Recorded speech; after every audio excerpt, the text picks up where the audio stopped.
राजा ने शर्त लगा दिया कि जो सातों बैलों को एक साथ में नकेल पहना देगा ना, उससे मैं अपनी पुत्री का शादी करूंगा। भगवान आए, सातों बैलों के साथ में राजा को भी नकेल पहना दिया। तो भगवान का छठा शादी उनकी पुत्री जो है ना सत्या से हुआ। सुखदेव जी महाराज कह रहे कि सातवां शादी जो है वह भद्रा से हुआ और आठवां शादी जो है लक्ष्मणा से हुआ। इस तरह से भगवान का 8 शादी हुआ ना। सुखदेव जी महाराज कह रहे कि परीक्षित एक बार एक राक्षस था, नाम था भौमासुर, जिसने संकल्प ले लिया कि 21,000 राज्य कन्याएं एक साथ अपहरण करूंगा, रखूंगा और एक साथ में एक नक्षत्र मुहूर्त में सबसे विवाह करूंगा। और महाराज अपहरण करते करते 16,100 कन्याओं का अपहरण कर चुका था। नारद जी आकर भगवान को बोले कि ऐसी ऐसी बात है महाराज, उस कन्याओं पे कृपा करो ना। और गोविंद गए उस भौमासुर का उद्धार करके 16,100 राज कन्याओं को मुक्त किए। जाओ देवी आप लोग घर, अब आप लोग घर जा सकती हैं। राज कन्याएं रोने लगी, महाराज माफ करिए, कोई 15, कोई 10, कोई 5, कोई 20 साल से आज यहाँ रह रहा है इसके घर।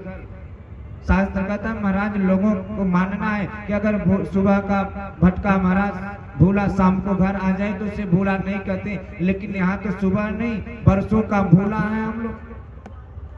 आज घर पे जाएंगे तो माता पिता हमें अपनाएंगे थोड़ी ना, समाज हमें ताना मारेगी, समाज हमें ठुकरा देगी। लेकिन महाराज शास्त्र कहता है, लोग कहते ना कि जिसे दुनिया ठोकर देती है उसे प्यार तुम्हारा मिलता है, जिसे दुनिया नफरत करती है दरबार तुम्हारा मिलता है। जिसे महाराज दुनिया ठोकर मार देती है ना उसे भगवान का दरबार मिलता है। भगवान के अच्छा ठीक है चिंता मत करो। और 16,100 कन्याओं से भगवान एक ही साथ शादी कर ली। तो भगवान का कुल शादी कितना हो गया? 16,108। उपासना कांड के जो 16,000 मंत्र है ना वह 16,000 राजकन्या है। और 100 जो है ना, 100 जो है महाराज, यह 16,000 जो मंत्र हैं यह उपासना कांड के हैं। और 100 जो है यह महाराज कह रहे सुखदेव जी की परीक्षित, ये जितने भी स्मृति है ना स्मृतियां। और 8 जो है ना, 8 जो रानियां हैं यह 8 प्रकार की प्रकृति है। प्रकृति अष्टदा 8 प्रकृति होती है। कौन कौन? कि भूमि रापो नलो नीलो नलो वायु खंभ मनो बुद्धिरेव च अहंकार इति में भिन्ना प्रकृति अष्टदा। कहने की भूमि जल अग्नि वायु आकाश मन बुद्धि अहंकार, यह 8 प्रकार की प्रकृति है। प्रकृति जिनके बस में हो वह उन्हें परमात्मा कहते हैं, और प्रकृति के बस में जो हो उन्हें मानव कहते हैं। मानव और परमात्मा में इतना ही है। तो भगवान का कुल शादी हो गया कितना? 16,108। बोलिए वृंदावन बिहारी लाल की जय। सुखदेव जी महाराज कहने की परीक्षित, एक बार नारद जी के मन में भाव आया कि भगवान की इतनी शादियां हुई है, पता नहीं कैसे रहते होंगे कैसे नहीं रहते होंगे। तो नारद जी ने महाराज तब देखने के लिए, परीक्षा लेने के लिए नारद जी समस्त रानियों के पास गए। तो किसी के पास भगवान चरण दबाते हुए मिल रहे हैं, तो किसी के पास भगवान की आरती हो रही है, किसी के पास श्रृंगार हो रहा है, कहीं भोजन कर रहे हैं। समस्त जहां जहां गए ना समस्त रानियों के पास में भगवान का दर्शन हुआ। नारद जी का भ्रम जो था वह दूर हो गया। नारद जी का जो भ्रम था ना वह दूर हो गए। सुखदेव जी महाराज कह रहे कि परिचित परमात्मा सदैव समस्त रानियों को प्रसन्न रखते हैं। एक बार भगवान के मन में भाव आया कि कदाचित कभी कभी अन्य रानियां जो है क्रोधित हो जाती हैं, लेकिन ये रुक्मिणी जो है कभी क्रोध करती ही नहीं। थोड़ा देखो तो क्रोध में कैसी लगती हैं, कैसे क्रोध में लगती। थोड़ा मन में इनके भाव आया और महाराज आज रुक्मिणी जी से हास्य परिहास कर रहे हैं कि सुनो देवी तूने बहुत बड़ा गलती कर दिया। अब रुक्मिणी जी तर का अपने भैया कौन सी गलती कर दी मैं, मन में विचार कर रहे हैं कौन सी गलती हो गई महाराज। भगवान कह रहे हैं अरे एक गलती हुई हो तब ना, तूने तो गलती पे गलती गलती पे गलती गलती पे गलती गलती पे गलती करती गई। बोले कौन सा गलती। पहला गलती तो देवी तूने ये किया कि मुझे पसंद किया, मुझसे शादी किया, जिसके माता पिता का ठिकाना नहीं, जिसके घर द्वार का ठिकाना नहीं, जो महाराज लोगों के डर से समुद्र में रहता है, जिनके संगी साथी जो भिखमंगे बाबा लोग हैं।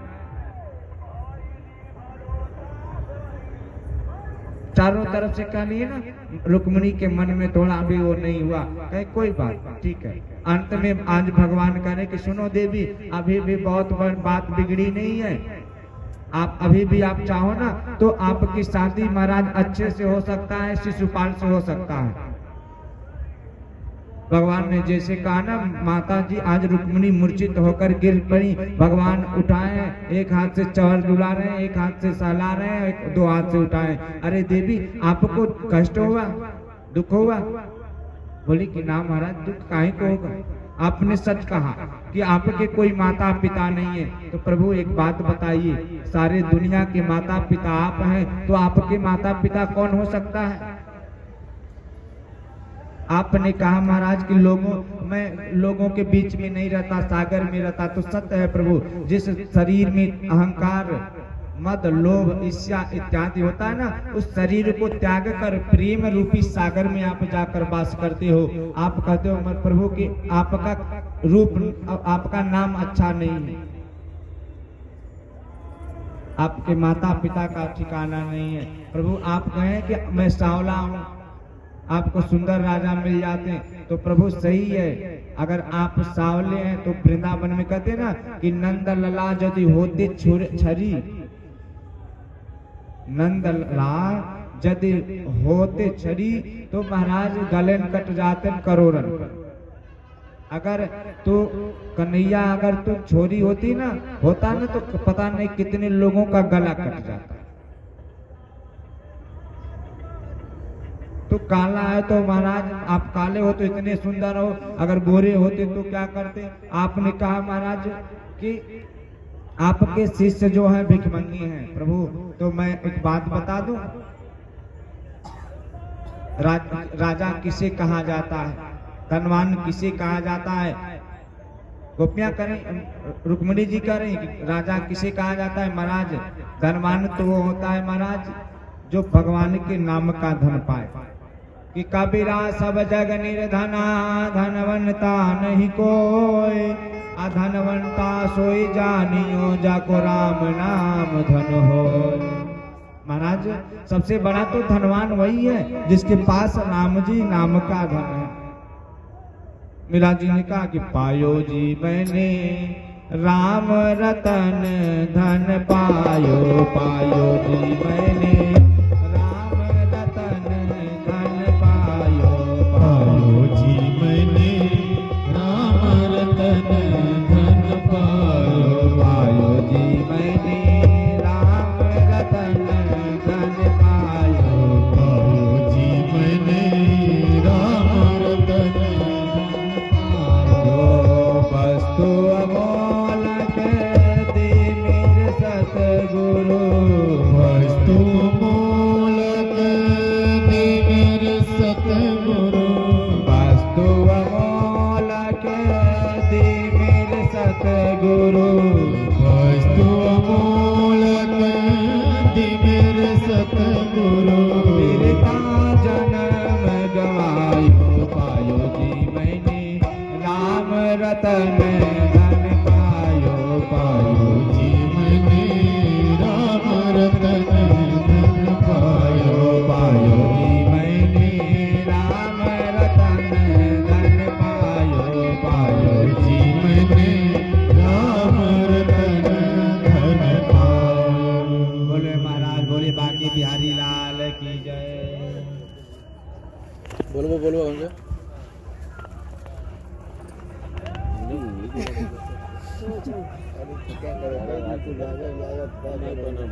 बोल सांवरी सरकार की जय। सुखदेव जी महाराज कहने की परिचित रुक्मिणी जी कह रहे हैं महाराज सबसे बड़ा अमीर तो वही है जो भगवान का नाम ले, आपका नाम ले।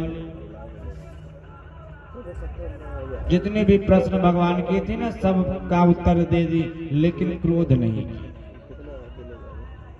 यही देन है महाराज की उस राज्य में, उस दरबार में मंत्री संतरी खंत्री जितने भी लोग हैं ना, सब लोग चाहते हैं कि रानी मिले ना महाराज तो ऐसे रुक्मिणी के जैसे, जो सबका ख्याल रखती हैं, सबसे पूछती, नौकर से लगाए राजा तक, भैया सबने भोजन की, आपको कोई कमी तो नहीं, ऐसा भाव होना चाहिए। सुखदेव जी महाराज कह रहे कि परिचित इनके दरबार में एक महाराज पौंडरक नाम का राजा था, जो राज्य के छोटा मोटा राजा था। और महाराज इसने भगवान का जैसे कृष्ण के 4 हाथ है ना, वैसे नकली के 4 हाथ लगा लिए, नकली के सुदर्शन चक्र लगा लिए, और महाराज राज्य में सबको ढिंडोरा लगवा दिया कि सुन लो, कोई किसी देवता का पूजा नहीं करेगा, मेरा पूजा करेगा, मैं ही असली कृष्ण हूँ। अब तो महाराज सब होता है ना, हमारे वहाँ हर महाराज साल में कम से कम 1-2 लाख देवी देवता तो प्रकट हो ही जाते। सुखदेव जी महाराज कह रहे परिचित सुंदर महाराज 4 भुजा धारण कर लिया। चमत्कारम नमस्करोमि, चमत्कार थोड़ा सा कर दीजिए, लोग दुनिया आपको देवता बना देगी, आपका पूजा करने लगे। वैसे ही 4 भुजा धारण, सुदर्शन चक्र धारण कर लिया, लोग उसका महाराज सुंदर पूजा करने लगे, आरती करने लगे।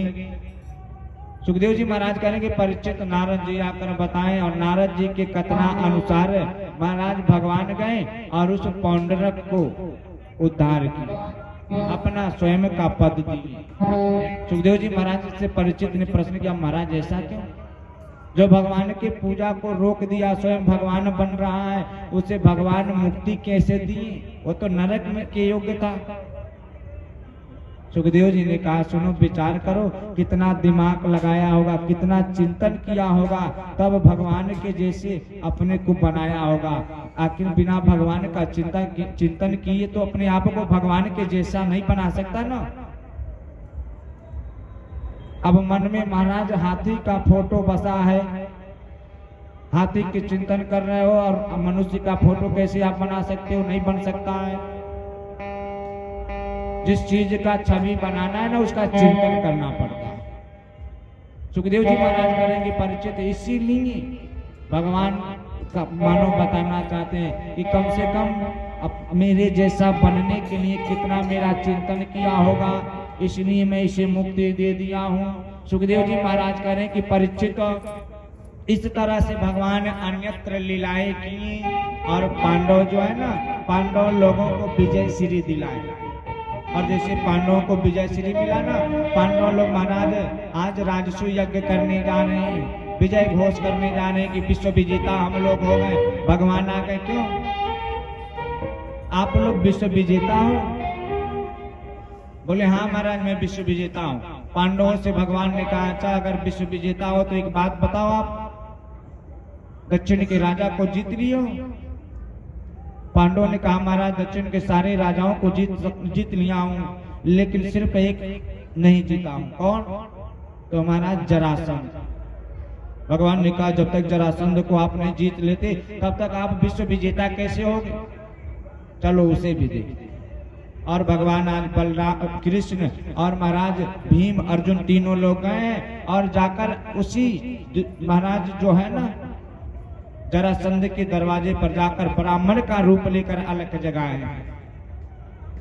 जरासंध आया, अरे ब्राह्मण देवता आप लोग आए, बताइए कैसे आना, क्या है आपको दूं, जो कहिए आपको दे सकता हूँ। भगवान ने कहा कि अच्छा एक बात बताओ, ब्राह्मण को हम लोगों को इतना मान क्यों रहे हो? बोले कि महाराज आपको क्या बताना है, आप तो ब्राह्मण हो, आप सब जानते हो, लेकिन फिर भी आपको बताता हूँ। आप कृष्ण को जानते होगे, कन्हैया को? बोले हाँ महाराज।